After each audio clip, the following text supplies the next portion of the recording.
Okay mga kaibigan, so ayan, magandang araw po sa inyo lahat and if napanood nyo na po yung ating tatlong sunod-sunod na mga videos, ito po yung pang finale natin. So ito po yung presentation natin ng data logging and offline tuning. Kumbaga po mga kaibigan, mas madali na po tayong makakapag-correct ng mga tono natin kahit po malayo sa atin yung motor o yung customer.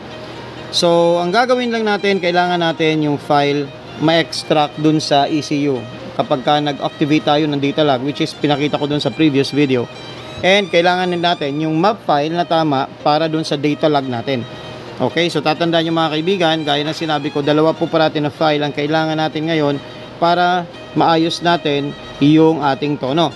Okay, so mga kaibigan, pakita ko lang sa inyo kung paano po natin gagawin yon. Mag-offline tuning tayo para mapadala natin sa mga customers natin o sa motor na alaga natin yung ating edited na file. So, on data logging po, meron po kasi si Tech2 ECU ng internal data logger, and yung internal data logger po is napasok po yon sa mismong ECU. Wala na pong additional na mga equipment na kailangan, diretso na po yan sa ECU. Ngayon mga kaibigan, ganun katindi ang ginawa natin sa Tech2.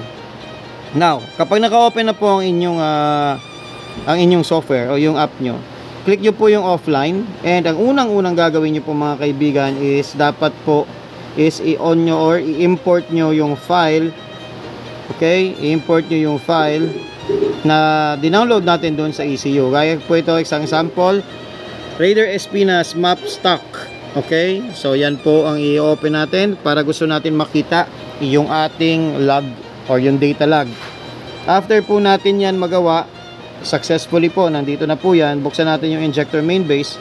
Ito po yung ating existing map na dinata log kanina. Punta po tayo dito sa logger, dito po sa bandang ibaba. Pagka po yan nakita nyo na yung logger, meron po dyan option ng import data log. Syempre dahil nag-download tayo ng data log kanina o ng data kanina, sinave natin siya as Raider, yan, Raider Espinas log 1. Okay, tatandaan nyo lang po parati kung ano yung sinisave nyo para hindi po kayo malito kapag ka magtutono na kayo.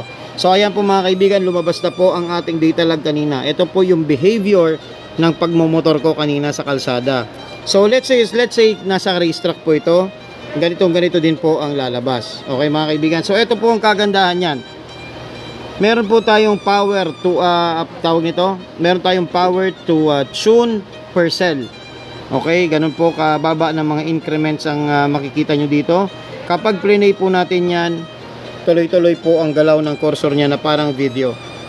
Ibig sabihin po, naka-record po lahat yung ating tracker, naka-record po yan. At kapag play po natin yung file ng data log, lalabas din po mismo yung actual na gusto natin ngayon baguhin. So like for example, ito po, makikita nyo dito kung ano ang gusto nyong baguhin. Halimbawa po, ayan, sa part na yan, meron tayong 12.6 na AFR. Itong area na to, yan po mismo ay 12.6 ang AFR. So pwede po natin, halimbawa gusto nyo dyan lunurin o gusto nyo bawasan, pwede po natin yan pindutin na down kung pabawas at up kung padagdag. Depende po yan sa magiging gusto nyong tono mga kaibigan. Okay, so at 5,174 RPM, 12% TPS, meron tayong 12.6 air and fuel ratio. Ibig sabihin mga kaibigan, kahit saan parte dito, pwede natin yan ito, no? Pwede nyo din po yan manually i-scroll. Pindot-pindot lang po kayo kung saan nyo gusto yan makita. Kung ano po ang gusto nyo o hinahanap yung parameter, lalabas po yan. At kusa pong gagalaw ngayon yung ating tracker. Okay? At kusa din po magbabago-bago po yan yung mga nandito po sa data natin. So ayan, no? Kada kanto, kada galaw is makikita nyo po yung mga pagbabago. Ganyan po kaganda ang data logging ngayon na nilabas natin sa Tech2. So okay mga kaibigan, halimbawa tapos na po kayo mag-edit or let's say kinorek nyo na, like ito 12.2, medyo ayaw nyo yung takbo dyan, kailangan yung bawasan. Okay, nagalaw na natin. Ang gagawin nyo lang po ay i-export nyo yung file. Like for example, ito na, export file tune. Syempre po yung kanina natin na ginawa is nakalagay is Raider. Okay, dapat po alam nyo kung anong motor ngayon yung lalagyan mo. Halimbawa ito, Raider Espinas map stock. Okay, pwedeng space lang tapos new edit, kunwari, ganyan. pwede nyo na po yan i-save. Okay, so na-save na po yun. Ibig sabihin mga kaibigan, pwede nyo na pong ipadala yung correction ng mapping dun sa customer. Okay, now, ito po yung matindi dyan mga kaibigan. Hindi po kayo basta-basta magkakamali dahil po sa ating tracker. So, bawat po galaw nyo, bawat segundo, pwede nyo pong makita kung ano o kung nasaan ang tracker natin. Yan mga kaibigan, makikita nyo. Piniplay post ko lang yan. So, gagalaw siya according dun sa na-record na data kung paano natin ginamit yung motor kanina. Okay, yan po. Pag na-save nyo na yan, i-upload nyo na po doon o i-import nyo lang po sa ECU na gusto nyo pagkabitan, and that's it. Tapos na po yung inyong problema pagdating sa data logging. Also mga kaibigan, ang kagandahan lang dito is pwede po kayong mag-save ng file, stock, street at trace. Kung ano po yung dinata log nyo, pwede po lahat yon. Huwag nyo lang kung kakalimutan kung ano pong file ang inyong sinave, yung file name mismo ng tono nyo. Ngayon mga kaibigan, baka isipin nyo eto lang na ejection map ang kaya. Okay, hindi po yan mga kaibigan. Pati po sa fuel compensate, kasama po yan sa nababago. So ito po, gaya po dito, engine temperature, mababasa niya po yan. Air temperature, mababasa niya po yan. At yung iba pa po na parameters. Yung speed kilometer, mababasa rin niya po yan. So ibig sabihin mga kaibigan, kapag plinay ko yan, alam ko kung ano ang magiging takbo o ang speed ng takbo ko kanina na tumatakbo ko. Kanina ginagamit ko yung motor. Ayan, kanina pa 46 lang ako. Mataas ang RPM.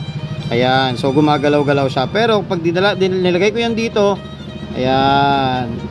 Okay, so medyo tumaas tayo 50, 60. Ayan po mga kaibigan. So makikita nyo po lahat ng pagbabago, pati po yung voltage ng battery nyo, hindi po nakawala yon. So kahit pumunta po tayo ng ignition, pati po sa ignition, makikita nyo rin po kung nasaan na po na mapa yung ating RPM, yung ating TPS at pati po yung AFR, kung ano po yung epekto. So makikita natin dito lahat, wala pong kawala dito. So ano po yung kailangan natin, pati yung compensation, lahat po yan nababasa kapag plinay natin yung data logging. So hindi lang po tatlo, lahat po ng ating window na may kinalaman sa pagtutono ay pwede natin mabuksan dahil po lahat po yun ay recorded internal dun sa ECU natin sa Tech2. Okay, so ayun mga kaibigan, I hope may nakikita kayo nakakaiba ngayon, and we are very proud dahil naisakatuparan natin yung mas mura, na mas high-tech na mas madali na technology, in-apply natin dito sa Tech2. And of course, thank you po sa Pitts Bike dahil sa tiwala na binigay sa atin para matupad yung ating development sa Thailand, at nagawa natin to lahat with the help of our friends from Thailand. Maraming salamat po Pitts Bike. So ayan, ito po para sa masa na to. Hindi na po kayo mahihirapan magtono kahit anong gawin nyo ngayon sa motor nyo. Kayang-kaya na po natin gawin. Tapos meron po tayong napakalakas na after sales. Okay, so ayun mga kaibigan, I hope may natutunan kayo ngayong araw. Tuloy-tuloy po yan hanggang po doon sa punto na, umuwi na ako dito at pinatay ko na po yung motorsiklo.